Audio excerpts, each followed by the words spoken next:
In the Greek formative system of government, they had city-states. So instead of having a king over them, they had bunches of little bitty city-states. And there was one person who basically had done everything that he could to try to unite Greece. Now, who was that?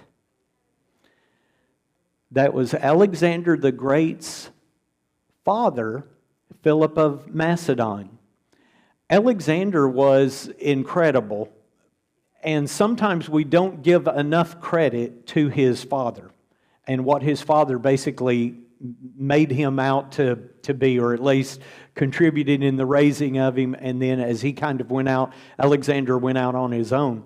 But Philip of Macedon was someone who united a lot of these Greek city-states. And I've got some of the different reliefs that have kind of been made to show what he looked like.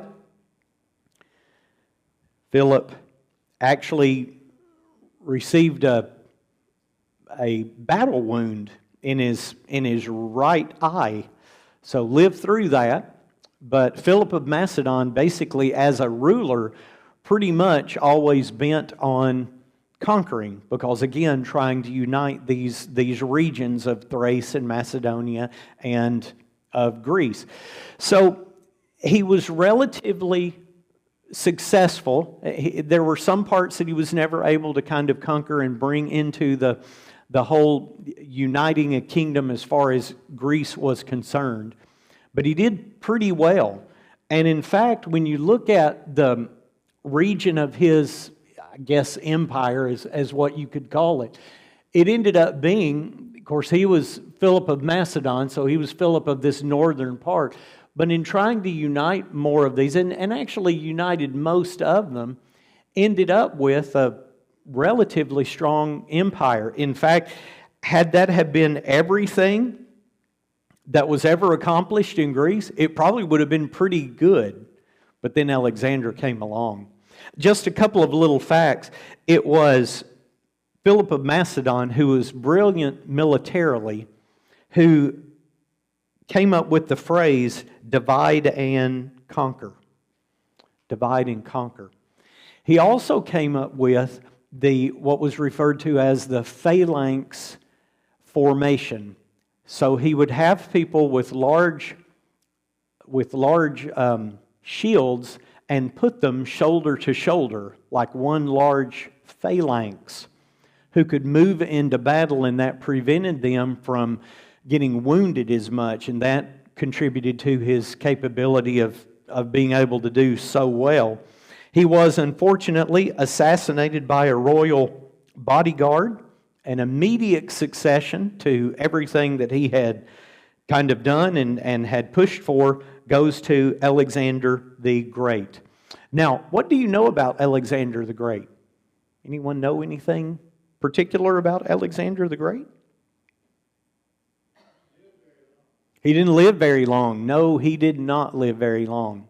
How long did his conquering period was about how long? Does anyone know? Only about 10 or 12 years. He was 18 at the time when he essentially assumed his father's duty, his father's leadership. He has been described as a megalomaniac with illusions of grandeur of being deity. Now, while that is not the kind of person that I would like to hang around, it is the kind of person who can do what? Who can conquer the world. Yeah, exactly. And that is, of course, what Alexander did. He was educated by Aristotle himself. Educated by Aristotle himself. He carried the Iliad and the Odyssey with him on his campaigns. So, as show you just a few of the little renditions of Alexander. This one, of course, is pretty late, so it's highly more of what you would consider in the 16 or 1700s. Excuse me. Alexander the Great, and I'll hold this up here just for a second, a small army, mostly of the Macedonian population, he crosses over into Asia Minor at the very spot where Xerxes had had such a incredible success against the Grecian army, using this phalanx formation along with what was referred to as long spears. So here's kind of a picture of the long spears with the phalanx formation, and this was revolutionary. You know, we think about these things in our day and time. What were revolutionary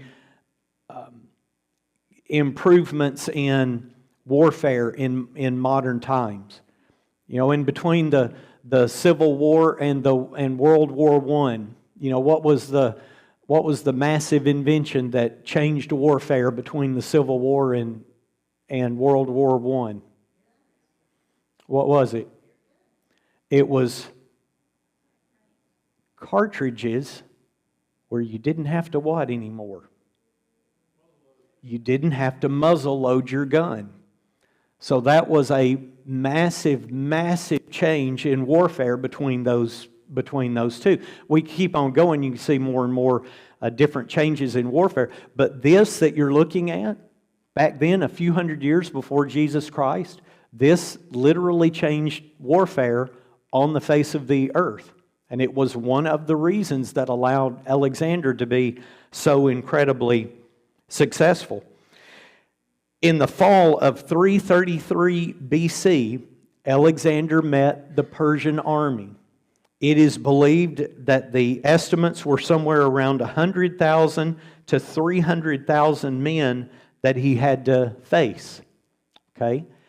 But the problem was, and I showed you guys this mosaic last week, but I showed you the close-up of Darius III.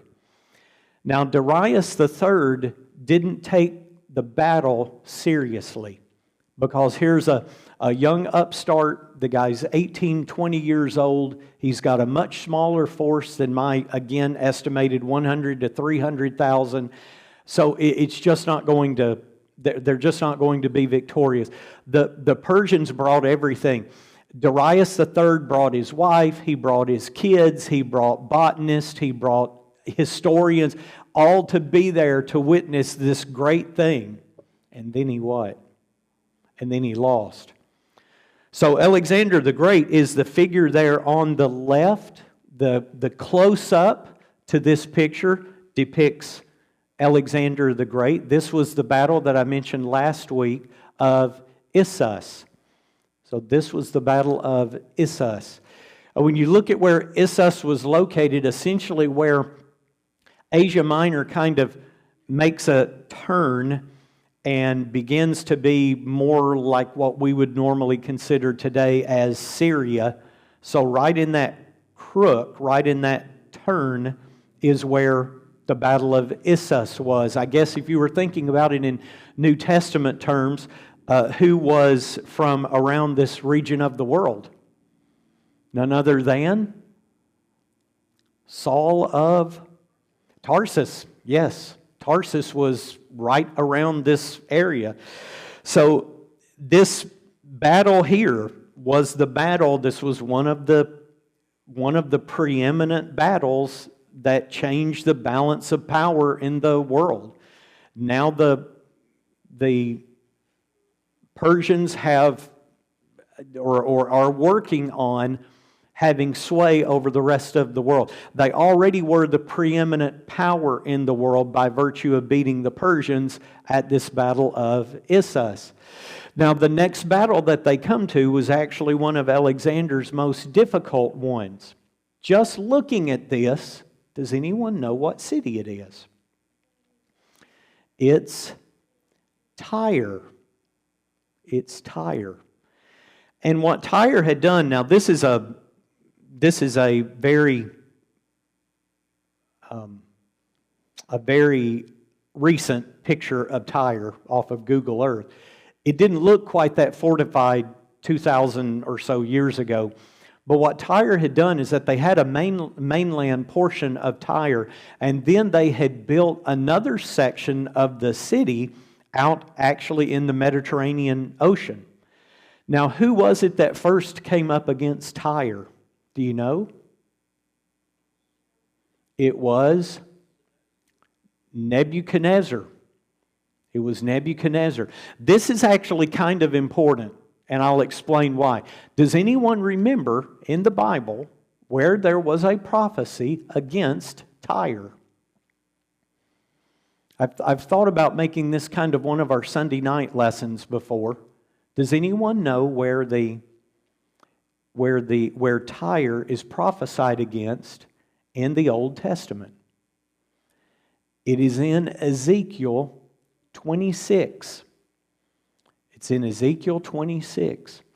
And Ezekiel 26 is in time that it's talking about, is talking about the attack of Nebuchadnezzar of Tyre.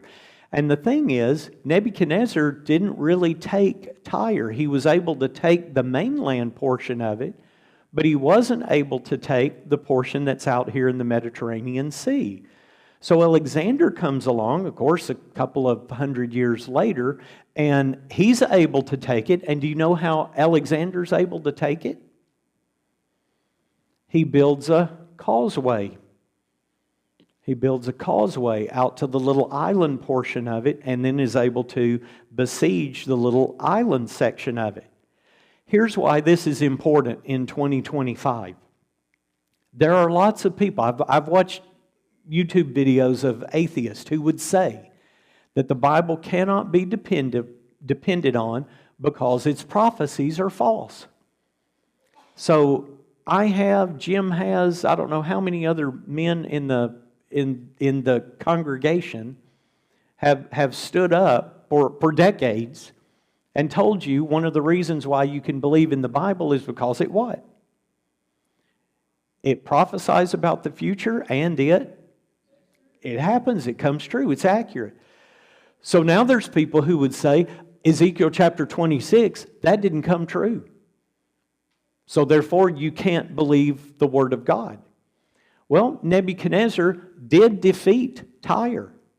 It was taken down. You know, essentially the prophecy in Ezekiel chapter 26 is that Tyre had become so arrogant, and she really was truly a jewel of the trading world back then. And she's going to be taken down a notch. Well, Nebuchadnezzar did do that. But then a couple of hundred years later, when Alexander comes along, what does he do? He really takes care of the issue with Tyre. But like a lot of cities, if you have language in the Old Testament that tells you that God's going to destroy this city, well, what happens to a lot of cities that are destroyed over time? They get built back. Now, how do we know this? Well, you're looking at I forget what year I took this, but it wasn't that long ago, maybe 10 years ago. Tyre got what? It got rebuilt. It got rebuilt. So, because the language that's used is appropriate language for prophecy, doesn't mean that the prophecy doesn't come true. When God says that a place will be destroyed, doesn't necessarily mean that it's going to be destroyed, never to come back. Excuse me. These places do come back, but it doesn't mean that God's prophecies aren't fulfilled. They are fulfilled. They come true because these places, like Tyre, incurred the judgment of God. So Tyre was a big place for Alexander to come and to actually face. So Alexander continues on down south to Egypt. The Egyptians actually worship him and respect him as a liberator. He was able to visit the oracle at the Siwa Oasis, which was their holiest shrine. It was Alexander who was able to open what kind of door to the world of the Jews? What was Hellenism? So what does Hellenism mean? This is going to be really, really intriguing to you. What does Hellenism mean? It means the spread of Greek culture into surrounding areas. So this is where, the Persians definitely had a lot to do with Israel and them changing toward the coming of Jesus Christ, the times of Jesus. But probably nothing had the impact that Hellenism had on the land of Palestine, as we'll get to. What does the word Hellenism mean? This is what's going to be very, very interesting to you. The word Hellenism is Greek for, you guessed it, Greek. So essentially, the Greek word for Greek, and then as you change that into that being spread into the world, that's Hellenism. That's Hellenism. So, Alexander the Great, in relatively short order, is able to, of course, move from his section here in Macedonia. He is able to then cross over, where's my point?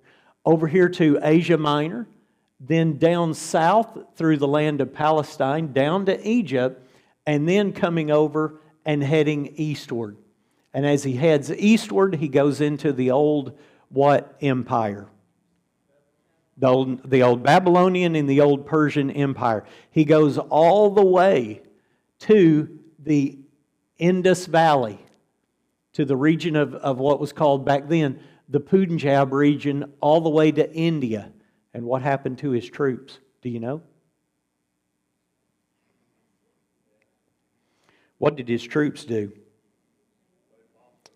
They stopped, staged a sit-in, and said, we're not going any further.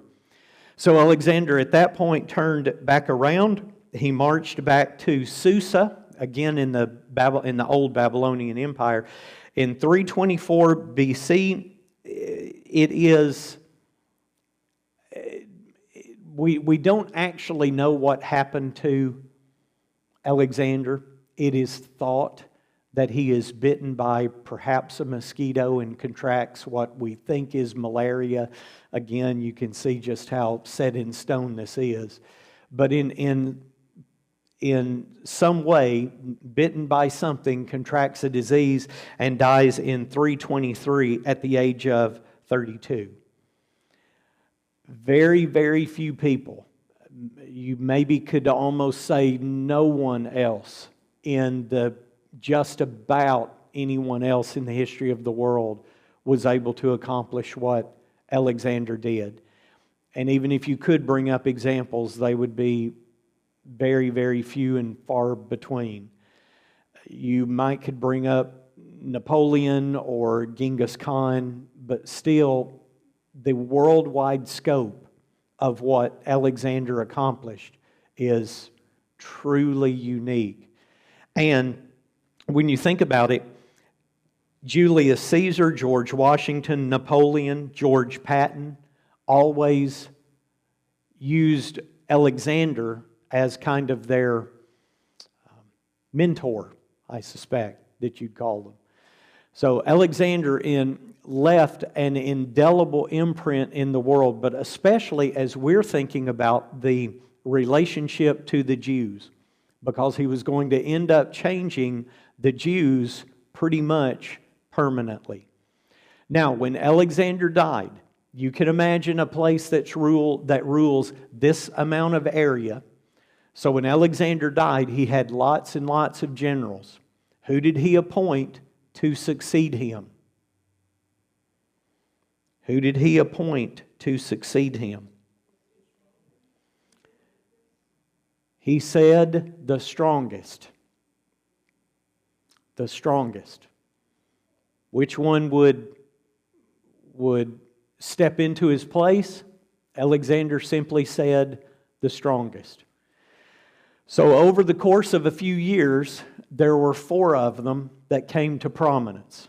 Only 2 of them are ones that we care about, because two of them, and you can hopefully notice from this map, two of them, their areas are way up here in Macedonia, and then down here in Greece, and up here in Thrace.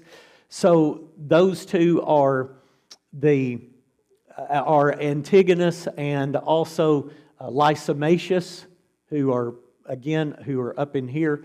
But the main ones, the main two, are Ptolemy, who's down here in Egypt, and then Seleucus, who carries the Syrian Empire, but largely was able to kind of pick up all of the rest of this empire as well. So by the time we reach the idea of the kingdom dividing up, which is going to take them 15 or 20-ish years or so, we have two primary ones. As you can see, again, down here in the south, Egypt, up here in the north in Syria, of course, who was stuck right in the middle? Jerusalem. The land of Palestine was stuck right in the middle. And so it ends up just kind of being a little beach ball that's hit back and forth for a long, long time. So let me take you through some of these kings of Egypt. The kings of Egypt were all known as the Ptolemies. We'll only rarely bring these up. Again, lots and lots of details that we don't need to bring up. I do want to, though, show you in this next slide, if you'll notice down here with Ptolemy the 13th, and who else?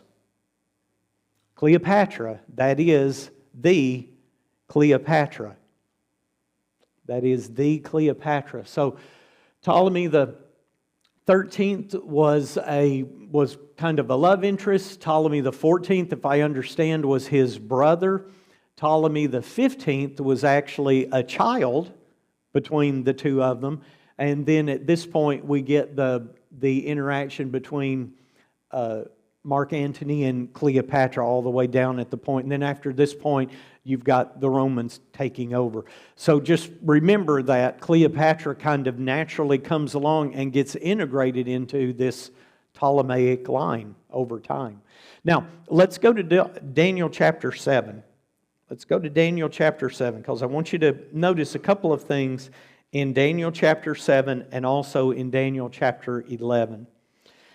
So Daniel chapter 7, does anyone know what Daniel chapter 7 is?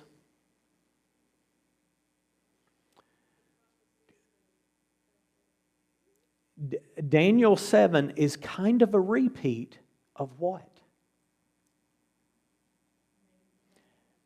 Yes, it's kind of a repeat of Daniel chapter 2. Of course, Nebuchadnezzar's dream involved a what? A statue, and it had the head of gold, which was who? Babylon. It had a chest of silver, and that was who? The Medo-Persian Empire. It had thighs or a stomach of brass or bronze. That was who? That was Greece. Then it had legs of iron and feet of iron mixed with clay. That was who? That was the Romans. It's commonly thought they're in trying to track down why there's such a difference between Daniel 2 and Daniel 7.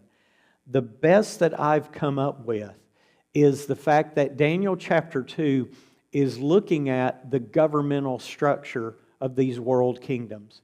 Babylon was the strongest one, because literally the kings of Babylon, their word was what? Law. It was literally whatever they wanted to do, they could do it. Persia, not so much, because we actually interacted with this in the Persian time in Esther. Once the king made a law, he what? He couldn't undo it. He couldn't change it. Now, it's pretty neat that you could just make a law, but not as great that you couldn't change it. So that governmental structure was just somewhat less. So then we get to brass. And again, even less. Philip and Alexander were wonderful. But then when they both died, that kingdom ultimately split all to pieces. And then, of course, you just had Rome with the legs of iron and then the iron mixed with clay. And what did that symbolize? Rome started out, interestingly, and we went into all this with the boys, but while we're talking about the Babylonian Empire and the Persian Empire, the Roman Empire is in existence. These kingdoms have been in existence for long, long periods of time. When it was in existence during the time of the Babylonian and the Persian empires, it was actually a what? It was a true kingdom. But over time, you think about Julius Caesar and stuff, it began to transition into a representative republic, kind of what we are. That structure was inherently weaker. It was more democratic, mind you, but inherently weaker than the three previous ones. So now you get to Daniel chapter 7. And Daniel chapter 7 is completely different. So the best explanation that I've heard, and the one that I currently now hold to, is the fact that Daniel chapter 7 is trying to tell us about like the internal moral characteristics of the kingdoms themselves. For example, in Daniel chapter 7, who comes up first? Or great beast out of the sea in verse 3. The first one is a lion with eagle's wings. The second is what? Like a bear that laid on one side, and that's kind of considered to be the Medo-Persian Empire. And eventually, the Medo-Persian Empire of course, had the Persians completely overtake it, so to speak, and it became the Persian Empire, but slow and thoughty and plotting, kind of like a bear. Well, which one came next? There was a leopard, and the leopard sounds an awful lot like Alexander the Great, who was able to overtake the world so quickly. Then we'll kind of leave the fourth beast because it's very, very different. Now go to Daniel chapter 11. Go to Daniel chapter 11, and we'll notice this next little way that it's spoken of before we have to quit. So Daniel chapter 11, in the first year of Darius the Mede, I stood up to confirm and strengthen him. And now I will tell you the truth. Behold, 3 more kings will arise in Persia, and the fourth shall be far richer than them all. By his strength, though his riches, he will stir up all of those against the realm of Greece. Then a mighty king will arise who will rule with a great dominion and do according to his will. And when he has arisen, his kingdom will be broken up and divided toward the what? 4 winds. So you've got the transition of the Persian kingdom, which essentially Daniel is down into the Persian kingdom, that transition into Alexander, who was this great king, but then his kingdom split into what? 4 different parts, broken up and divided toward the 4 winds of heaven, but not among his posterity, nor according to his dominion with which he ruled. Again, who would get it? The strongest.